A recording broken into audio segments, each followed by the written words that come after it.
fed up with the everyday grind, tired out by the dull routine, want to get away from it all? We offer you Escape. Escape, designed to free you from the four walls of today for a half hour of high adventure. You are speeding through the English countryside, the fast express train rocking beneath your feet. And you know that somewhere in the dark ahead of you, a band of men are plotting the destruction of the train, are planning the moment of your death.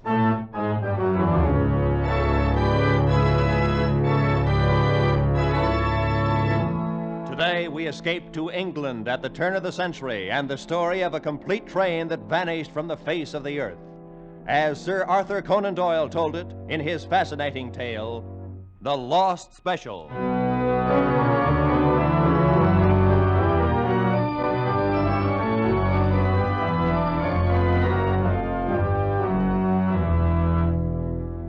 "20 years with Scotland Yard have brought me into contact with many weird and unusual events in human affairs, but none more strange than the occurrences which began on the afternoon of June the 3rd, 1890, in the railway station at Liverpool. On no case before had I ever felt myself so helpless, groping blindly, as it were, for an unseen adversary, not being certain of the nature of the crime, not even knowing, in fact, if it were a crime. Suffice to say that along a short stretch of railway line in western England, I learned what is truly meant by terror of the unknown.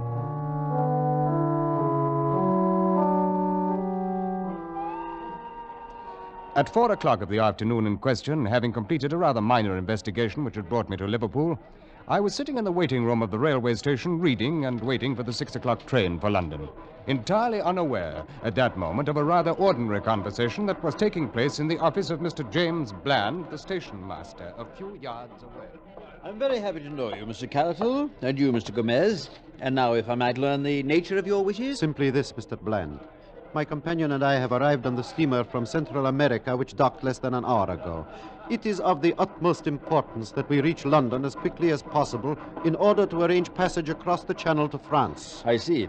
Well, it's unfortunate you missed the 3 o'clock train, Mr. Carroll. However, there'll be a limited leaving at 6 that will put you in London. That is not soon enough, Mr. Bland. I cannot stress too highly the importance of my reaching Paris at the earliest possible moment. I can understand that, but there simply isn't any other train until Quite 6. so. Quite so. I am informed, however, that it is possible to charter a special train upon occasion. A special? Yes, it's possible. Rather expensive, though. The cost is not important, Mr. Bland. How soon can the arrangements be made? Well, Mr. Hood, do we have an engine available? Yes, sir. Number 247 is on the north siding under emergency steam. Good. Very well, Mr. Carroll, it's 4:08 now. We can roll a special out of here at 4:30. The charge is £55. Gomez, you will pay Mr. Bland £55. Who is on the standby crew, Mr. Hood? Let's see. John Slater is engineer, McPherson guard, Smith fireman. Call them at once. Have them carry 2 standard coaches behind the engine, and telegraph the station master at St. Helens to hold the local on siding there until the special goes through. Make sure the line is clear as far as Manchester. Yes, sir. I'll send for a porter to take care of your briefcase, Mr. Carroll. Seems to be rather heavy. Thank you, no. I prefer to keep it with me, if you don't mind. Certainly, whatever you wish. Now, if you leave here at 4:30, you should be in Manchester at 6:15. The station master there will clear you on to London, and I trust you'll have a very pleasant journey.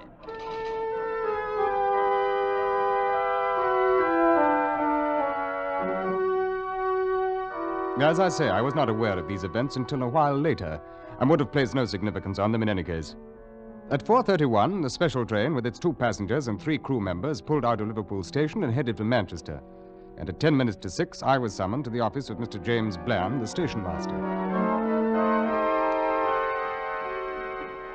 And so that seems to be it. Very likely I have no real reason at all to be worried, Inspector Collins. But since I saw you below there in the station, I thought it wise to call you in on it. Well, I'm happy to be of any help, Mr. Bland. Yes, as I understand it, your special train is running behind schedule, is that it? Incredibly behind schedule. It's nearly half an hour overdue at Manchester right now. We've wired them to check and report back. Well, it isn't exactly unheard of for a train to run slow, Mr. Bland. It is, unless there's some reason, and I can't think of one in this case. The special had clear track all the way. It passed through St. Helens at 4:52, right on time. They wired us, and then 15 minutes later released the local to follow along behind it into Manchester. Yeah, you mentioned something about Mr. Catterall having a companion, I believe. Yes, a great hulking brute named Gomez. He didn't utter a word while they were here, seemed to be a sort of bodyguard. Catterall himself was small and stooped with a swarthy complexion, possibly a Latin American. And you got the impression that he was carrying something rather valuable in his briefcase. Yes, he wouldn't let it out of his hands. And he seemed to be in great fear of something, though I haven't any idea what it may have been. What about this second chap, Horace Moore? Typically English, about 40 years old, seemed very anxious to reach his sick wife in London. Oh. Here's Manchester on the wire now, Mr. Bland. Good. What do they... Well, just a moment. Well, here's a message. Assumed change in your original plan. Local from St. Helens arrived Manchester. Reports no sign of special train. Oh, but that's impossible. St. Helens reported the special through ahead of the local. Is there a branch line between St. Helens and Manchester, Mr. Bland? No, not even a double track. There's only a single track main line straight through. Sidings, of course, at the local stations for loading purposes. But, Mr. Hood... Yes, sir? Check every local operator from St. Helens on. We've got to get to the bottom of this. I can't understand it, Inspector Collins. A locomotive and 2 coaches can't simply... Well, it's utterly impossible. It can't have just disappeared. In a few moments, the answers began coming in over the wire. The first was from St. Helens. Repeating our previous message, a special train passed here at 4:52, local departed 15 minutes later. Then from Collins Green. Special passed here at 5 o'clock, followed by local train 17 minutes later. And then Earlstown. Special passed here 5:06, followed by local 18 minutes later. Newton. Special passed here 5:12, local train 17 minutes later. At Kenyon Junction. Special through here at 5:20, local passed 19 minutes later. And then Barton Moss. Local through at 5:53. No special train passed here today. I tell you, it's absolutely unprecedented, Inspector Collins. An entire train and 5 human beings vanishing from an open track between 2 local stations only 8 miles apart. It's impossible. There's the only thing to the contrary being the fact that it has apparently happened. But I can't understand it. Mr. Bland, I think you'd better make arrangements to get us out to Kenyon Junction as quickly as possible.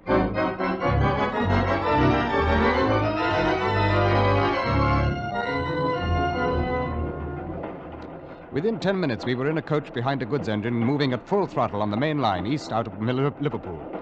Since the missing special had been reported safely through Kenyon Junction, there was no need for concern with the country this side of that station. While the coach rattled and banged along the miles, we spent the time poring over a large-scale map of that 8-mile stretch between the junction and Barton Moss. As you can see for yourself on the map, Inspector Collins, it's rather open country through there. Yeah. Low rolling hills mostly, with quite a lot of coal mining and 1 steel mill. No towns or villages near the railway line. Yeah, so I see, Mr. Bland. What about these spur tracks that join the main line? There must be a dozen or more of them. 14 to be exact. Isn't it possible the special could have been switched onto one of those spurs? Well, yes and no. 8 of them can be eliminated immediately. Besides being narrow gauge tracks, they're also much too flimsy to bear the weight of a standard locomotive. Furthermore, they end at loading bins adjacent to the main line. They're not actually connected to it. I see.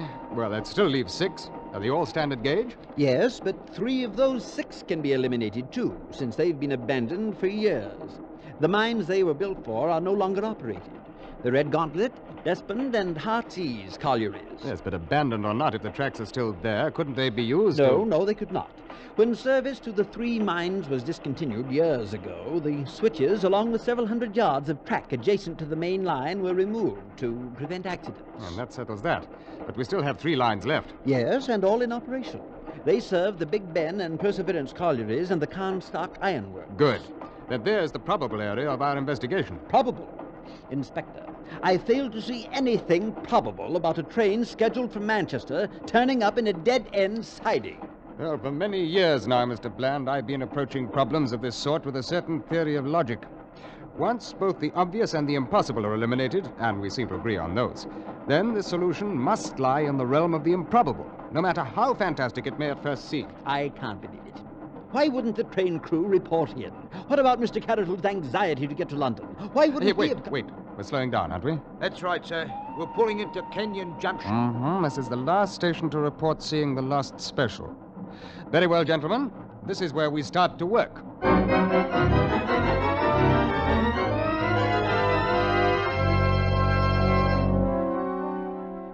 We stopped in the junction only long enough to rig acetylene spot lanterns at either side of the coach, directed in such fashion as to light up the roadbed and embankment along both sides of the track. And then we puffed slowly out onto the main line and headed towards Barton Moss, 8 miles away. The first mile of those 8 dropped behind us and brought no significant discovery, and we moved on through the second mile. Save for the flood of light from our lanterns and the dull red glow from the firebox of the engine, the night was as black as pitch. Now and again, the ugly shape of a loading bin for one of the narrow-gauge feeder lines would loom out of the darkness ahead of us and float past, ghostly for a moment in our lights, and then dissolve away behind us into the blackness. But on the roadbed, the rails themselves remained unmarred, undisturbed, and offered not the slightest clue to explain a disappearance that grew more mysterious by the minute. We completed the second mile and moved on, and then suddenly... What is it, Inspector? What do you see? Stop the engine at once, Mr. Hood. Yes, sir. What is it, Inspector? I think I've seen something. I don't see a thing, It's Inspector just off the Collins. embankment there, in the edge of the bushes. We'll need a hand light. Here you are, sir. Good. All right, come on now, let's have a look. By heaven, there is something right enough. I see now. Well, it looks like a man lying there. Oh, it's more likely the body of a man from the position he's in. Well, now, lad. Come on, let's turn you over and have a glimpse of your face, huh? What? Inspector? Why, this is John Slater. Huh? And who is John Slater? He was the engineer on the special. Well, he's dead. His neck's broken.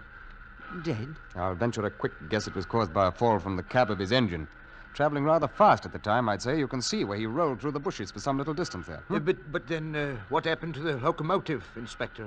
Afterward, I mean. Well, that still remains to be seen, Mr. Hood. We can be fairly certain of one thing, though.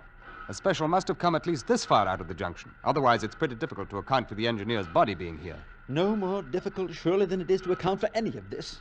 This whole thing is incredible. Impossible. Well, we still have our improbabilities, Mr. Bland. Those 3 connected spur lines are ahead of us yet, and the chances are one of them is going to supply some kind of an answer.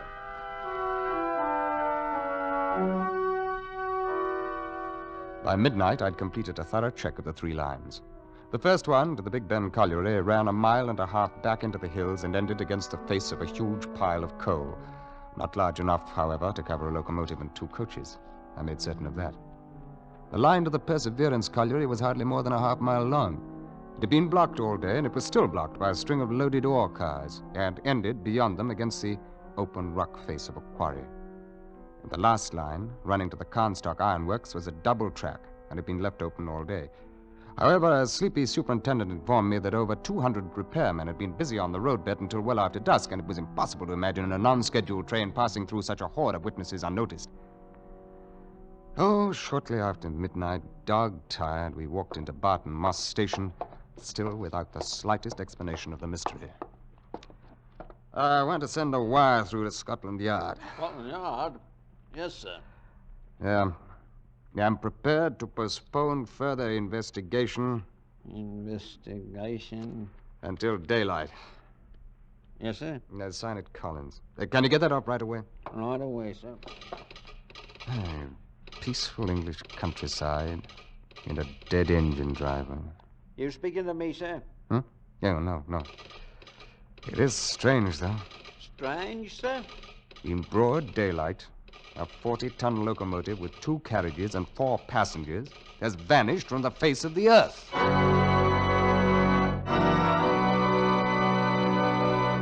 In just a moment, we will return to Escape. But first, 10 great shows come to you every Sunday night on CBS, and right and bright in the middle is America's #1 comedy, The Jack Benny Show. Tomorrow night, Jack will take his place on CBS All-Star Night with a cast that's made The Jack Benny Show a welcome visitor in millions of American homes. Yes, Jack Benny, Amos and Andy, Helen Hayes, Eve Arden, and all the other great stars come to you over most of these same stations in CBS's 10 great shows on Sunday nights. And now, with our star, Ben Wright, we return to the second act of Escape and The Lost Special.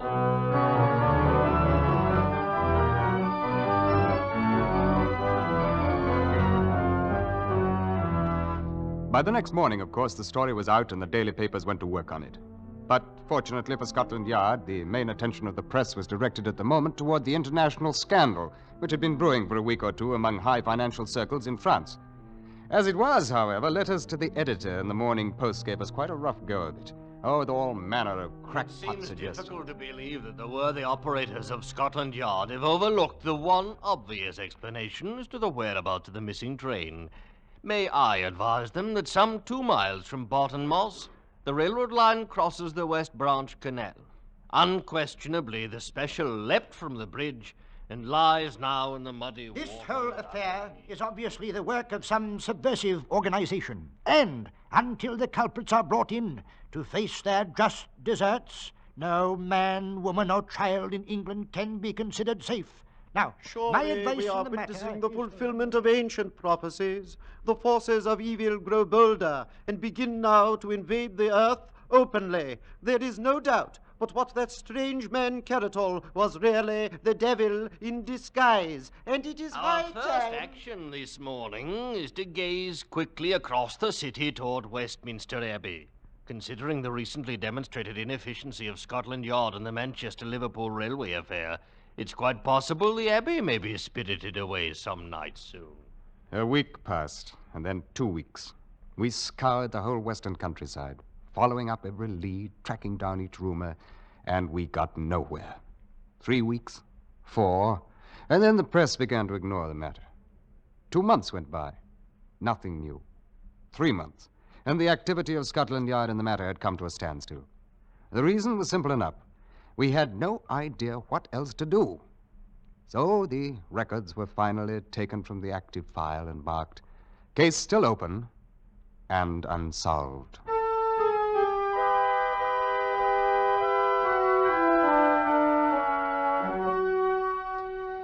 Even though I worked on other assignments, my mind kept turning continually back to the case of the Lost Special.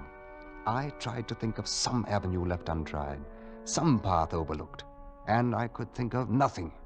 I reviewed all of the improbabilities I'd tested and disproved, and I tried to... Improbabilities. Suddenly, a fallacy in my own logic began to dawn on me. Arbitrarily, I had called certain explanations impossible, and touched them only lightly in my investigation. And yet, what could really be classed as impossible in a case which itself was utterly impossible?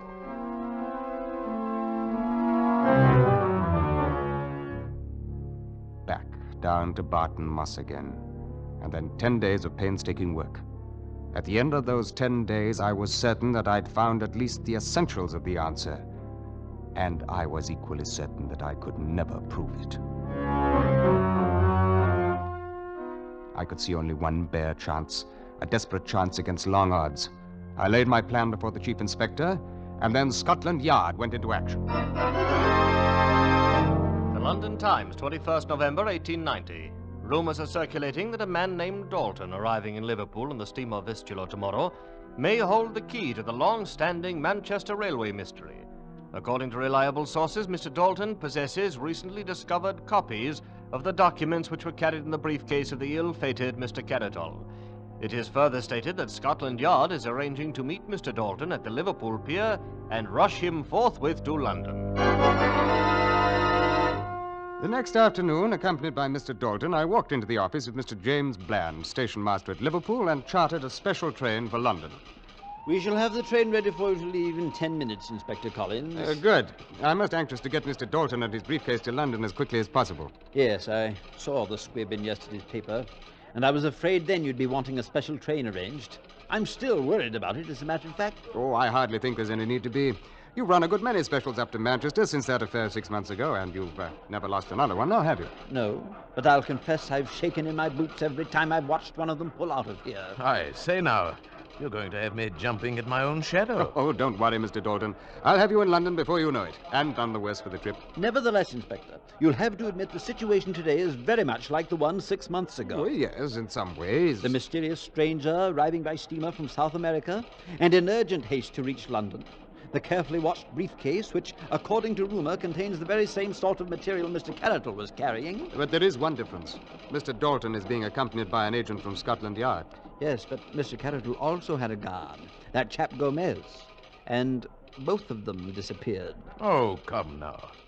Surely you don't think that anything so fantastic could Oh, possibly... no, he's right, Mr. Dalton. It did happen once, and a number of the elements are similar. Well, Mr. Bland, I'll wire you as soon as we reach Manchester. Hardly necessary, Inspector. I think I shall go along with you. Well, good. But if you're looking forward to excitement, I can't promise it. No, it will probably be a very ordinary trip. But if I stayed here, I'd be a nervous wreck by the time you reached Manchester. Well, then come along by all means. Mr. Dalton and I will enjoy your company. Your train has just pulled up the platform, gentlemen. Good. Well, gentlemen, we can't keep the fates waiting, huh? Let's get aboard.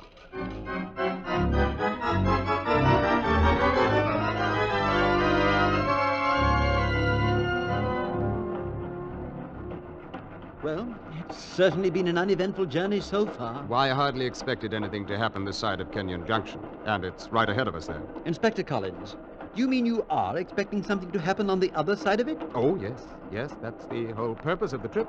I don't believe I follow you. Yes, I imagine it is about time that you were brought in on this, Mr. Bland. I didn't want to take any chances by discussing it before we were well along towards the danger area. We're passing through Kenyon Junction, Inspector. Good.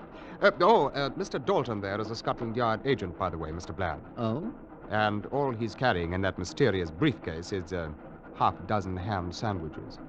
I think I should welcome some sort of explanation, Inspector Collins. Yes, did you ever hear of the old trick an archer uses when he loses an arrow? He shoots another in the same general direction, follows it, and sometimes he finds both of them. Well, this train and all of us aboard it constitute the second arrow, Mr. Bland. Do you mean you're expecting this train to vanish like the other? Why, you're deliberately risking our lives. Oh, the risk is not quite so great as you may imagine. But what makes you believe the attempt will be repeated? I've created as nearly as possible the same set of conditions that led to the first disappearance. If I'm right about the motivation, the parties concerned can hardly afford not to repeat. What motivation? I fail to see one. Well, it requires a bit of assuming, Mr. Bland, but the assumptions seem to fit the facts as well as the method used. Let's take some of those facts. Mr. Carroll was in a frantic hurry to reach Paris. His briefcase apparently contained something of great value. He was afraid an attempt would be made to prevent his reaching Paris. Yes. In Paris at that time, a huge financial scandal was brewing, which later came to nothing because of lack of evidence. The scandal involved illegal land operations in Central America. And Mr. Carroll had just arrived from Central America with his briefcase. Even so. And finally, it must require a good deal of money to bring about the disappearance of a locomotive and coaches, whereas ordinary criminals rarely have a good deal of money. Now, do you follow me? Yes. Yes, of course. If all that's true, then the idea was to eliminate Carroll completely, along with his evidence. And that's exactly what was done. Inspector, we just passed the spot where John Slater's body was found. Well, then heads up, Mr. Dalton. It's only a few hundred yards now. Tell me this, Inspector. Have you also discovered how the thing was done? Oh, yes. But I'm in the unfortunate position of not being able to prove it. And what do you think it's going to prove if the same thing happens to us? Oh, that. Well, I forgot to mention that there are 20 agents of Scotland Yard concealed in the coach behind us. They're specially selected, armed with rifles, and are there for the express purpose of making sure the same thing does not happen to us. We're slowing down, Inspector Collins. Well, I think this is it. Slowing down? Why? We're leaving the main line. But we can't leave the main line. There's no siding here. Oh, yes, there is. There's the spur track to the Heartsease colliery. But it's abandoned. There's no connection to the main line. The rails were taken away years ago. Ordinarily, you would be right, Mr. Bland, but at the moment there's an excellent switch installed at the main line, and also a very serviceable set of rails connecting it with the old track. We're traveling over them now, as a matter of fact. You see anything, Mr. Dalton? Not yet, sir. The train is being manned, incidentally, by Scotland Yard agents. I took the liberty of holding the regular crew in the coach behind us until we could find out which of them has been bought off, which scheduled to end up like John Slater. But I must confess, Inspector, look. Men are coming out of the bushes behind us. They're already starting to pull up the rails. You see, Mr. Bland, in 15 minutes you'll be right again. There'll be no connection between the Heartsease siding and the main line. Yes. Yes, I see now. By heaven, I never would Mr. have... Bland, it won't do any good to try to signal with that pocket handkerchief. I'm afraid I don't quite understand you, Inspector. Then perhaps you'll understand the fact that you're under arrest for the murder of Caratol, Gomez, and John Slater. Why, that's utterly ridiculous. Why have we stopped? In order to permit the... there's your answer. I think that 20 agents of Scotland Yard should prove more than a match for your assistance. Your guesses are nothing less than preposterous, Inspector. What could I or anyone else gain by merely switching a train onto an abandoned siding? The other special, if you recall, disappeared. Ah, yes, so it did. And straight ahead of us, a mile and a half, if you recall, Mr. Bland, this spur ends at the Heartsease mine shaft, one of the largest inclined shafts in this part of the country. According to the records, it used to be 900 feet deep. But upon investigating it last week, I found it closed off by a tremendous cave-in at 400 feet. Now tell me, Mr. Bland, was the cave-in caused by the explosion of the locomotive's boiler when it struck the bottom? Or did you dynamite the shaft after the train went into it? You've no proof of any of this and no evidence whatsoever against me. Your train crew in the coach behind us have all signed statements. And I think we'll get a good deal more evidence from the men who are being rounded up out there now. I have nothing further to say. Well, there's nothing you can say, Mr. Bland. We've seen your bank account with those mysterious and heavy entries which are dated about the time the special disappeared, which I am sure we shall be able to trace to certain French sources. We've succeeded in tracing down McPherson and Smith, the fireman and conductor you bribed to vanish. Too bad you couldn't bribe Slater, the engineer, because his death was most unfortunate. You see, his body furnished us with our first clue. Yes, Mr. Bland. Without Slater's body, we might really have thought that the lost special had disappeared into thin air.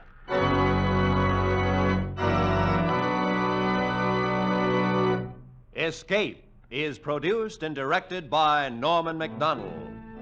Today we have presented The Lost Special by Conan Doyle, adapted for radio by Les Crutchfield, with editorial supervision by John Dunkel. Starred as Inspector Collins was Ben Wright, and the featured players were Parley Bear, John Daner, Edgar Berrier, Larry Dobkin, and Paul Frees. The special music was arranged and played by Ivan Ditmars. Next week, You're aboard the Orient Express, rushing through the European night, bound for Constantinople. And in your compartment with you, a gun pointed at your head, a small, mysterious foreigner is about to take your life.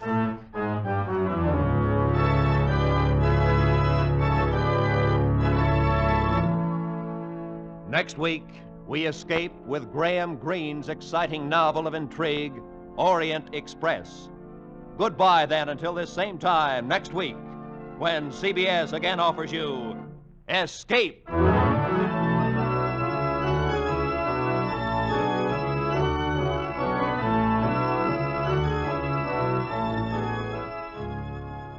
For more adventures, seek it out with two top CBS shows tonight: The Adventures of Philip Marlowe and Gangbusters, both regular Saturday features on most of the same CBS network stations. Be sure to hear them tonight. Now, stay tuned for 5 minutes of the latest news, to be followed by the Let's Pretend program over most of these same CBS stations.